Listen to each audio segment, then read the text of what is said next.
Hey guys, welcome to your YouTube channel. हमने accounting management start किया हुआ था। ये पार्ट सेकंड है। पार्ट फर्स्ट अपलोड हो चुका है। तो देखिए, हमने फर्स्ट चैप्टर स्टार्ट किया हुआ था मैनेजमेंट अकाउंटिंग नेचर और स्कोप।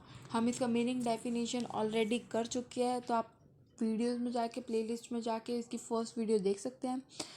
और हम यहाँ इस टॉपिक को यहाँ तक नेचर स्कोप तक कवर कर चुके हैं। और आज हमने स्कोप ऑफ मैनेजमेंट अकाउंटिंग करना है स्टार्ट। और मैनेजमेंट अकाउंटिंग का मीनिंग पहले सब कुछ मीनिंग डेफिनेशन अपलोड हो चुका, तो प्लीज़ गाइस बच्चों आप वहाँ से जाके देख सकते हैं। तो देखिए, बट मैं एक बार स्टार्ट करने से पहले आपको मीनिंग एक बार फिर थोड़ा बता देती हूँ। मैनेजमेंट अकाउंटिंग क्या होता है। मैनेजमेंट अकाउंटिंग वो होता है जो फाइनेंशियल अकाउंटिंग क्या होता है। फाइनेंशियल अकाउंटिंग जो आपने +1 +2 की जो पिछले साल के फाइनल अकाउंट्स को देखकर आप फ्यूचर में प्लानिंग कर पाओ कि आपके बिजनेस के लिए आपको डिसीजन लेने में हेल्प कर पाए। मैनेजमेंट अकाउंटिंग वो होता है जो आपके अकाउंट्स को मैनेज करने में फ्यूचर के लिए काम आ पाए। अगर आपको डीपली पढ़ना तो प्लीज़ आप पीछे वीडियोस में जाके देख सकते हो। मैं इसका लिंक डिस्क्रिप्शन में ऐड कर दूँगी। देखिए, scope of management accounting. Management का स्कोप क्या है। Management the main aim of management accounting is to provide various type of information. Management का एम क्या है कि वो आपको ना बहुत सारी इंफॉर्मेशन प्रोवाइड कर पाए किसकी मैनेजमेंट के लिए, और वो इंफॉर्मेशन ना किसके यूज़फुल हो, मैनेजमेंट के यूज़फुल हो, मैनेजमेंट के डिसीज़न मेकिंग में हेल्प करे। वो इंफॉर्मेशन मैनेजमेंट के डिसीज़न मेकिंग में हेल्प कर पाए मैनेजमेंट अकाउंटिंग को।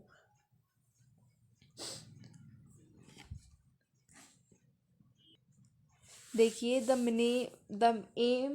Main aim of management accounting to provide various type of information. Management accounting का क्या है, एम क्या है, आप इंफॉर्मेशन प्रोवाइड कर पाए मैनेजमेंट को ताकि मैनेजरियल डिसीजन मेकिंग में उनको हेल्प हो पाए। टू अचीव दिस एम, ताकि वो अपना एम को अचीव कर पाए। It include in its scope all those activity which are helpful in collection and analysis of such information.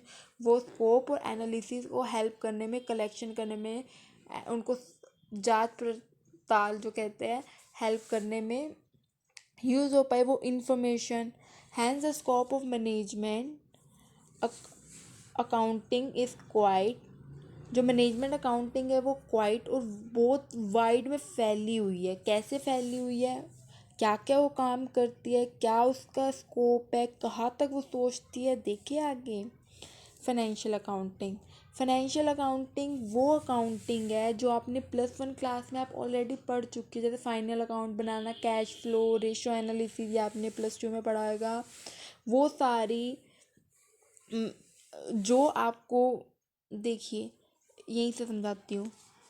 Financial accounting, management accounting uses that data provided by financial accounting. Management accounting वही data use करती है, management accounting वही data use करती है जो financial accounting, जो आपने +1 में अकाउंट्स बनाए थे ना, final account, P&L, balance sheet, वही डाटा यूज़ करते हैं जो फाइनेंशियल अकाउंटिंग मैनेजमेंट अकाउंटिंग को देती है। पिछले साल के तुम ये लो, हमने पिछले साल हमारे ये हमारी फाइनल अकाउंट है, ये हमारी बैलेंस शीट है, यही हमारे P&L है, यही हमारे अकाउंट्स हैं, तो तुम देख लो, तुम्हें जो फ्यूचर के लिए डिसीजन इंफॉर्मेशन कलेक्ट करनी है तुम यहाँ से कर लो। ठीक है। द मैनेजमेंट अकाउंटिंग वही है, fund flow statement, cash flow, इसके बिहाफ पर ना वो फाइनल अकाउंटिंग ना वो क्या करती है, sorry final accounting, management accounting ना क्या करती है, उसको हेल्प मिलती है, डिसीज़न नहीं लेती वो, उससे हेल्प लेती है। किससे, फाइनल अकाउंटिंग से। ठीक है। और management accounting can not function without properly, management accounting ना प्रॉपरली फंक्शन नहीं कर पाती जब तक उसको ना पिछले साल के मतलब फंक वो हेल्प लेती है। मैंने आपको अभी कहा वो हेल्प लेती है, वो फंक्शन उसके ना पिछले साल के, अगर नया नया बिजनेस है तो अलग बात है। पिछले साल का बिजनेस अगर उसे वो पिछले साल से चला रही है अपना बिजनेस, तो पिछले साल के ना लॉसेस से, गेन से कुछ तो एक्सपीरियंस करेगी ताकि उसके फ्यूचर में उसका बिजनेस ग्रो कर पाए। इसलिए मैनेजमेंट अकाउंटिंग ना सारी प्लानिंग क्लूनिंग करके चलता है हमारे बिजनेस को ग्रो करने के लिए। इसलिए फाइनल अकाउंटिंग प्रॉपरली, मतलब मैनेजमेंट अकाउंटिंग क्या करता है, प्रॉपरली वर्क नहीं कर पाता फाइनल अकाउंटिंग सिस्टम के बिना। पिछले साल के के बिहाफ पे वो अपने लैकिंग और गेन्स को देख के चलता है ना कि उसको आगे क्या फ़ायदा और होगा। तो देखिए, कॉस्ट अकाउंटिंग। कॉस्ट अकाउंटिंग क्या है? Cost accounting is an essential part of management accounting.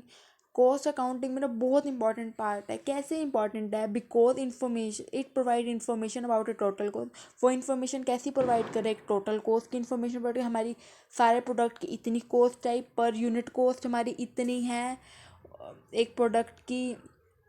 और ये ना, और ये दिस इंफॉर्मेशन वेरी हेल्पफुल। ये इन्फॉर्मेशन ना हमारे लिए बहुत हेल्पफुल है कॉस्ट कंट्रोल के लिए। अगर हमारी कॉस्ट ज़्यादा आ रही है तो क्यों ज़्यादा आ रही है, हम फिर अच्छे से और सर्वे करेंगे और चेक करेंगे, ताकि हमारी कॉस्ट ना हमारी स्टेबल हो जाए। हमने जो डिसाइड किया ना, मानो हमने 8 रुपये पर कैपिटल पर प्रोडक्ट कॉस्ट के, तो हमारी 8 रुपये आनी चाहिए। 10 क्यों आ रही है? अगर 10 आ रही है तो तुम देखेंगे ना, तो हमारी अपनी, तो हम हर चीज़ को कंट्रोल कर पाएंगे अपने स्टैंडर्ड के अकॉर्डिंग। हमने जो जो मैनेजरियल कॉस्ट ऑपरेटिंग कॉस्ट है उसके अकॉर्डिंग। ओके, देखिए नेक्स्ट स्लाइड में बजटरी कंट्रोल। हमारे बजट, हमने जो बजट कंट्रोल में भी मैनेजमेंट अकाउंटिंग हेल्पफुल है। देखिए, अगर हमने पिछले साल बजट, मतलब हमने इस साल का बजट बनाए हैं 10 लाख, एक्सपेंसेस 1 लाख, हम ऐसे अपने उसके अकॉर्डिंग हमने बजट, अगर हमने जो टारगेट सेट करा में हमारा बजट इतना है इस साल, अगर उससे ज़्यादा आ रहा है तो क्यों आ रहा है? अपने बजट सेट करने में भी हेल्प करते हैं ना। हमारा पिछले साल अगर मान लो 2 लाख रुपए खर्च हुआ एक्सपेंसेस में, क्यों हुआ? इस साल हम इतना करते हैं, फालतू का कोई यूज़ नहीं करेंगे, अननेसेसरी एक्सपेंसेस नहीं करेंगे, तो हर चीज़ को कंट्रोल करके चलेंगे, ताकि हमारी कंपनी को, हमारे बिजनेस को क्या हो? प्रॉफिट हो। Inventory control. इन्वेंट्री कंट्रोल जो हमारे स्टॉक में होता है, जिस चीज़ का हम बिज़नेस करते हैं, मानो हम एक पेन का बिज़नेस कर रहे हैं, पेंसिल की कंपनी है, पेंसिल बनाने के लिए हमें इतनी चीज़, ये चीज़ की रिक्वायरमेंट है, तो हम उतना ही गुड्स अपने स्टॉक में रखें जितना हमें निसेसरी है। ये नहीं कि हम 10 साल का इकट्ठा लेके रख ले और कंपनी घाटे में जाए, ऐसा तो नहीं होता ना। तो हमें जितना नेसेसरी है हम उतना ही अपने स्टोर में स्टॉक करके रखें। Financial system analysis. Financial system analysis में क्या आता है? Management accounting employs various techniques to analyse. मतलब जो मैनेजमेंट अकाउंटेंट है ना, वो ना बहुत सारी टेक्निक यूज़ करता है एनालाइज करने के लिए, इंटरप्रेट करने के लिए, ताकि हमारा फाइनेंशियल डाटा है ना, जो फाइनेंशियल अकाउंटिंग जो की बात हो रही है, जो फाइनेंशियल डाटा है ना, वो एक मीनिंगफुल और अंडरस्टेबल हो। मतलब जैसे अब देखो, अब आपको बुक्स ऐसे बोरिंग पढ़नी तो अच्छी लगती नहीं। अगर कोई पिक्चर बनी हो, कोई वो, तो आपको एक लगता है ना कि हाँ मज़ा आ रहा है पढ़ने में। तो वही है फाइनल अकाउंट ना, वो बहुत अच्छी टेक्निक यूज़ करते हैं ग्राफ की फॉर्म में, ताकि वो एक मीनिंगफुल और अंडरस्टेबल हो। बंदों को ना, सामने वाले को हम किसी को समझाए ना, वो बहुत अच्छे से समझ जाए सामने वाले को। ये नहीं कि बस चलता जा रहा है, चलता जा रहा है, जैसे चलता जा रहा है, जैसे मैं पढ़ा रही हूँ, चलती जा रही चलती जा रही है ना। To understand as well as to various user to financial statement. वो बहुत सारे बंदों को समझ आना चाहिए, और बहुत अच्छी, मतलब कलरफुल प्रेजेंटेशंस होनी चाहिए, जिससे ना बहुत अच्छी क्रिएटिविटी हो, और बंदों को ना बहुत अच्छे, और उनको प्रॉफिटेबिलिटी आसानी से दिख सके। ग्राफ में हमें पता चल जाता है ना कि ये इतना ऊपर ग्रीन है तो ये प्रॉफिट है, रेड है तो ये लॉस है, ये सॉल्वेंसी के उससे पता चल जाता है ना कि ये सॉल्वेंट है, इसके बाद इतना कैश पड़ा है। तो ग्राफ से तो बहुत आसानी होती है, उनको ज़्यादा इतनी बड़ी बड़ी किताबें ऐसे बोरिंग सी ऐसे पढ़नी नहीं पड़ती। Revaluation accounting. हमें देखो, अपनी हर साल अपनी कंपनी का रिवैल्यूएशन एसेट्स का करना चाहिए ना, कि कंपनी के पास हमने इस टाइम में इतने लाख की एसेट ली थी, और आज इसकी इतनी प्राइस वैल्यू रहेगी है बस, और हमारा प्रॉफिट इतना है, नेट कैपिटल इतनी लगाई थी, आज हमारी इतनी कैपिटल बढ़ गई है, हमारी कंपनी सॉल्वेंट है। अपनी हर चीज़ की रिवैल्यूएशन वाला चैप्टर आपने पढ़ रखा है ना, तो इसमें बस वही बात की गई है, रिवैल्यूएशन एसेट का करना चाहिए। और क्या अगला? रिपोर्टिंग। रिपोर्टिंग में अब बस आपको यही कहा है कि visual expect of management accounting report are presented to the management in form of report बनाने के लिए। अगर किसी और को आप अपनी कंपनी की प्रेजेंटेशन दिखा रहे हो, मानो तुमने कोई बाहर से बंदे हायर कर रहे हैं हमारे रिसर्च एंड डेवलपमेंट के लिए कि हमें मतलब क्या कहते हैं कि हमें ना हमने फ्यूचर के लिए ना प्लानिंग करनी है, तो वो अच्छे अच्छे ग्राफ बना के दिखाओगे ना। ऐसे तो नहीं गंदी सी उन्हें फाइल दे दोगे अपने हाथ से लिखी होएगी, नहीं ना, ग्राफ डायग्राम इंडेक्स रेशियो ऐसे अच्छी अच्छी टेक्निक करोगे ना ताकि सामने वाले को भी समझ आए। तो इसीलिए अच्छे अच्छे हर चीज़ मेंटेन करके पीरियडिकली टाइम के साथ चलना। End of financial accounting the report में include profit and loss account, balance sheet, fund flow statement, cash flow statement etcetera. देखिए tax accounting, it include tax planning. Tax भी आपको भरना चाहिए ईमानदार लोगों की तरह, जो कहते हैं दुनिया, ईमानदार लोगों की तरह आपको टैक्स भरना चाहिए। इनकम टैक्स की आपको वो करनी चाहिए, फाइल रिटर्न्स भरनी चाहिए, payment in time, payment of taxes. बस टैक्स अकाउंटिंग में आपको सिंपल सी बात है, आपको टैक्स की प्लानिंग करनी चाहिए। हम इतना करेंगे तो हम इतना टैक्स भरेंगे।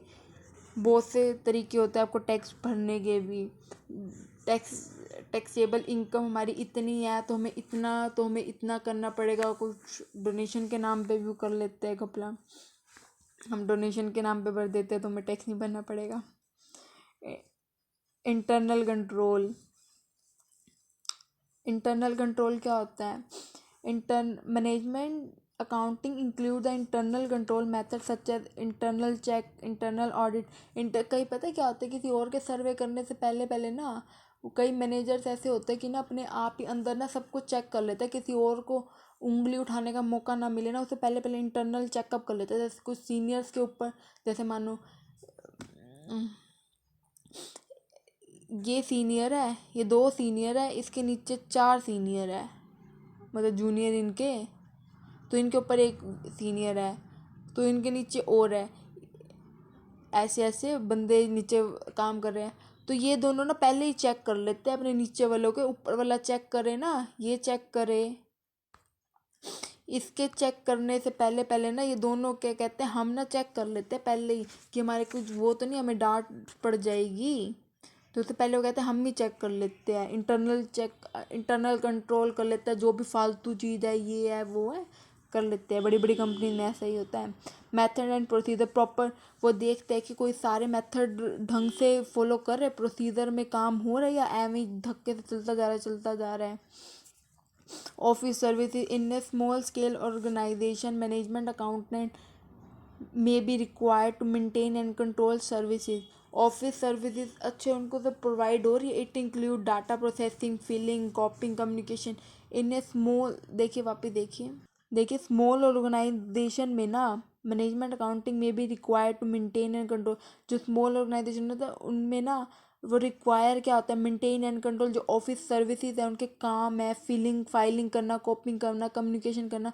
वो कौन करता है? मैनेजमेंट अकाउंटिंग ही करती है, ताकि ये सारे चीज़ें वो कंट्रोल कर पाए, कुछ ऐसा ना हो कि कुछ गलत डिसीजन ना ले, ताकि उनका स्मॉल स्केल बिजनेस भी ग्रो कर पाए।